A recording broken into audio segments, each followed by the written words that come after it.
Hello guys, स्वागत है आपका अपने YouTube channel study with Aman Kul में।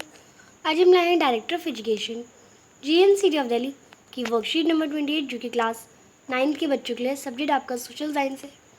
डेट है इसकी 14 सितंबर 2021। आप अपना नेम और अपनी क्लास टीचर का नेम लिखेंगे। आज हम अपना चैप्टर नंबर 3 कॉन्स्टिट्यूशनल डिज़ाइन वही अपना जो आपका टॉपिक था basic values of Indian constitution continue करेंगे। तो यहाँ पे आपको इंडियन कॉन्स्टिट्यूशन का प्रियम्बल दिख रहा है, तो इसे थोड़ा पढ़ लेते हैं हम। ये आपका कॉन्स्टिट्यूशन ऑफ इंडिया प्रियम्बल है। We the people of India having solemnly resolved to constitute India into sovereign, socialist, secular, democratic republic, and to secure to all its citizens justice, social, economic, and political liberty of thoughts, expression, belief, faith, and worship, equality of status and of opportunity, and to promote among them all fraternity, assuring the dignity of the individual and the unity and integrity of the nation.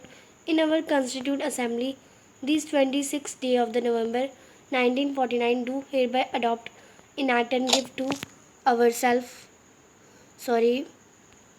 This constitution. यानी कि जो constitution की एक प्रस्तावना है कि हाँ कि ये 1949 को जो कॉन्स्टिट्यूशन है 26 नवंबर 1949 को जो कॉन्स्टिट्यूशन था हमारा बन गया था, पर उसे जब एकदम अच्छे से सबके साइन वगैरह करवा के 26 जनवरी 1950 में इसे अपनाया गया था इसी दिन इसका। और इसी दिन हम क्या रिपब्लिक डे मनाते हैं, आपको पता है। पर बन कब गया था? 26 नवंबर को ये हमारा कॉन्स्टिट्यूशन बन गया था। आगे आपको बताया गया what is the philosophy behind the making of our constitution. कौन सी फिलॉसफी है हमारे कॉन्स्टिट्यूशन को बनाने के पीछे। This answer is known by understanding the preamble of the constitution. It contain the philosophy on which the entire constitution has been built. यानी अगर इसका आंसर आपको समझना है तो आपको कॉन्स्टिट्यूशन के प्रियम्बल को समझना होगा। जो पूरा कॉन्स्टिट्यूशन है उसकी एक छोटा सा बिल जो पूरा कॉन्स्टिट्यूशन बनाया गया उसकी छोटा सा फिलॉसफी है। पूरा कॉन्स्टिट्यूशन उसमें आधारित है। The constitution of India begins with the basic values. जो कॉन्स्टिट्यूशन है इंडिया वो बेसिक वैल्यूज़ देता है विच इज़ कॉल्ड प्रियम्बल, जिसे हम प्रियम्बल कहते हैं।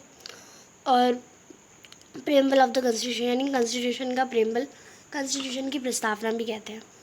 The main point of the preamble of the Indian constitution, जो मेन पॉइंट्स हैं इंडियन कॉन्स्टिट्यूशन के प्रियम्बल की, वो हैं जो आपको यहाँ पे आप देख रहे हैं ना, बोल्ड कर रखे हैं। जैसे we the people of India, ये बोल्ड है आपका। सोवरजेन, सोशलिस्ट, सेकुलर, इन सब टॉपिक को हम समझते हैं जो आपके बोल्ड कर रखे हैं। तो सबसे पहले हमारा we the people of India, the ultimate power lie in the people of India, constitution is supreme. यानी जितनी भी पावर है वो सबसे ज़्यादा किसमें, इंडिया के लोगों में, सिटीजन्स में है। तो जो कि कॉन्स्टिट्यूशन में सुप्रीम है।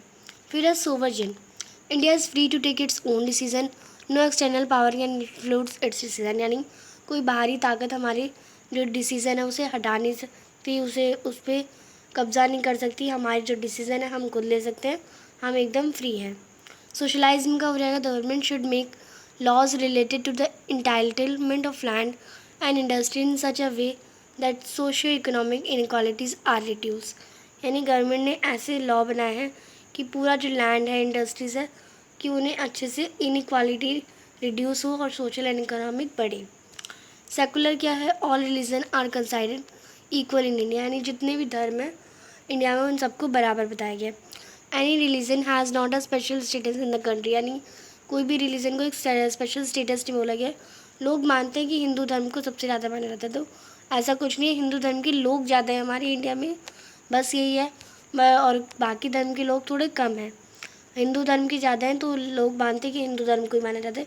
ऐसा कुछ नहीं है, सारे धर्म को समान माना गया हमारे इंडिया में। डेमोक्रेटिक में आ जाएगा, system of governments with people themselves choose their rulers and hold them accountable. Republic हो जाएगा, ruler in the country will chosen by the people and not from dynasty और फैमिली। यानी जो रूलर्स है कंट्री, वो कंट्री के बाद कौन चुनेगा, लोग ही चुनेंगे। कोई भी किसी राजा का बेटा राजा नहीं बन जाएगा, कोई फैमिली नहीं चुन सकती, कोई नेता नहीं चुन सकता, लोग ही चुन सकते हैं। Justice, no citizen can discriminate again on the basis of colour. यानी किसी भी सिटीज़न, किसी भी इंसान पे जो कि इंडिया में रहता है उसकी क्लास पे कि वो कैसा है, मिडिल क्लास है, हाई क्लास है, पुअर क्लास है, उसके कलर पे वो ब्लैक है, वाइट है, उसका कलर थोड़ा सांवला है, उसकी कास्ट पे, उसके रिलीजन पे, उसके सेक्स पे, मेल है फीमेल है, उस there is a rule of equality, यानी उस पर डिस्क्रिमिनेट नहीं करा जाएगा, उस पर भेदभाव नहीं करा जाएगा। यही एक इक्वालिटी का, एक समानता का एक रूल भी है।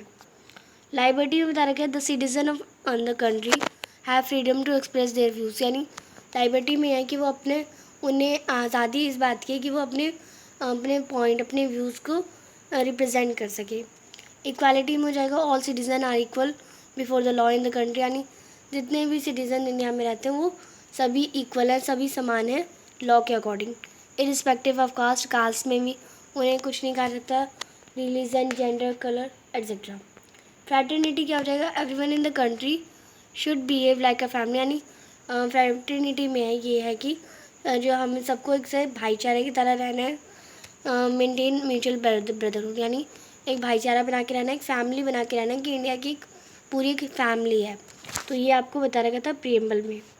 आगे आपको 5 ईजी से क्वेश्चन दे रखे हैं। फर्स्ट क्वेश्चन है what do you understand by the preamble of the constitution, यानी कॉन्स्टिट्यूशन के प्रीएम्बल से आप क्या समझते हैं। तो आप इसका आंसर करेंगे the constitution of India begin with the basic values which is called the preamble of the constitution, यानी कॉन्स्टिट्यूशन ऑफ इंडिया कुछ बेसिक वैल्यूज़ रखता है जिसे हम क्या कहते हैं, प्रीएम्बल ऑफ द कॉन्स्टिट्यूशन कहते हैं। क्वेश्चन नंबर 2 है what is a democratic government system, यानी एक डेमोक्रेटिक गवर्नमेंट सिस्टम क्या है। तो आप इसका आंसर करेंगे a system of governments in which the rulers are elected by the people, एक ऐसा गवर्नमेंट का सिस्टम जिसमें रूलर्स जो हैं वो लोगों द्वारा इलेक्ट करे जाते हैं, and they can be change, और उन्हें चेंज भी करा जा सकता है, उसे हम डेमोक्रेटिक गवर्नमेंट कहते हैं। क्वेश्चन नंबर 3 है what is the importance of basic value in constitution making, यानी कॉन्स्टिट्यूशन बनाने में कुछ बेसिक वैल्यूज़ कौन कौन सी इंपॉर्टेंट है। तो आप इसका आंसर करेंगे basic value act as ideal and guide in constitution making, यानी जो बेसिक वैल्यूज़ हैं वो एक आइडल की तरह एक्ट करती है और कॉन्स्टिट्यूशन बनाने में गाइड करती है हमें। The constitution has made on the basis of these values, यानी इन्हीं वैल्यूज़ के बेसिस पर जो इन्हीं जो हमारी कॉन्स्टिट्यूशन बनता है। तो ये आप लिख लेंगे। आगे 4th क्वेश्चन है why is India called a secular state, तो जो इंडिया है उसे एक सेकुलर स्टेट क्यों कहा जाता है। तो आप इसका आंसर करेंगे India does not have any nation religion of its own, यानी इंडिया के पास कोई अपना राष्ट्रीय धर्म नहीं है। All religion have equal status, यानी सभी रीजन, सभी धर्म को एक अपना अलग स्टेटस दे रखा है। There is no discrimination of any kind on the basis of religion in India, यानी इंडिया में धर्म के आधार पर कोई भेदभाव नहीं करा जा सकता है, इसीलिए इंडिया को हम एक सेकुलर स्टेट कहते हैं। क्वेश्चन नंबर 5 है what do you think if is the right to equality, यानी राइट टू इक्वालिटी के बारे में आप क्या सोचते हैं, एक्सप्लेन करिए। तो आप इसका आंसर करेंगे राइट टू इक्वालिटी, यानी समानता का अधिकार मीन्स, इसका मतलब हुआ that all citizen have equal rights, यानी जितने भी सिटीज़न इंडिया में रहते हैं उन्हें सबको एक समान अधिकार है। In our country there is no discrimination on any basis, हमारी कंट्री में कोई भी उनके इसके आधार पर जैसे कलर, उसकी कास्ट, उसकी जेंडर, उसकी लैंग्वेज, रीज़न, रिलीजन, कल्चर पे भेदभाव नहीं करा जा सकता। All citizen are equal from the point of view of law, यानी वो अपना पॉइंट ऑफ व्यू दे सकते हैं, ये लॉ के अकॉर्डिंग सभी इक्वल हैं। तो ये आज की आपकी वर्कशीट, आई होप आपको अच्छे से वर्कशीट समझ आ गई होगी।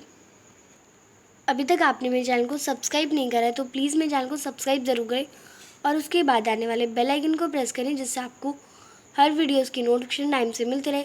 हम आपके लिए इतनी मेहनत करते हैं तो आप एक सब्सक्राइब तो ज़रूर कर सकते हैं। आपके एक सब्सक्राइब से मुझे बहुत खुशी मिलती है।